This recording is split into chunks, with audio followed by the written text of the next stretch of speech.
حضور اکرم صلی اللہ علیہ وسلم نے یہ فرمایا ہے جس کا مفہوم ہے کہ جو جمعے والے دن مجھ پہ ایک دفعہ درود پڑتا ہے اللہ اس پہ عافیت کا ایک دروازہ کھول دیتے ہیں. اور عافیت کیا ہوتی ہے؟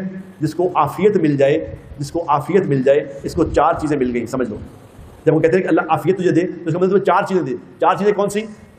نمبر 1، اللہ تبارک و تعالیٰ اس کو ایسی بیماری نہیں لگنے دے گا جس بیماری سے موت آ جائے. یعنی کینسر، ہارٹ اٹیک، یہ بڑی بڑی بیماریاں یہ نہیں لگے گی اسے. جو جمعے کو درود شریف پڑھے گا اللہ ان بیماریوں سے بچائے گا. نمبر 1 بیماری نہیں لگے گی. نمبر 2 اللہ تنہائی کے گناہ سے بچائے گا. تنہائی کے گناہ سے، یہ جو موبائل ہے نا، موبائل یہ تنہائی میں آرام سے گناہ کرا لیتے ہیں. جو فیس بک کھول کے بیٹھو کچھ نہ کچھ شروع ہو جائے گا کام.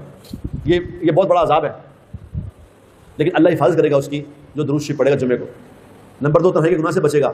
نمبر 3 اللہ تبارک و تعالیٰ دنیا کے ظالم لوگوں سے اس کی حفاظت فرمائے گا، ظالموں سے واسطہ نہیں پڑے گا.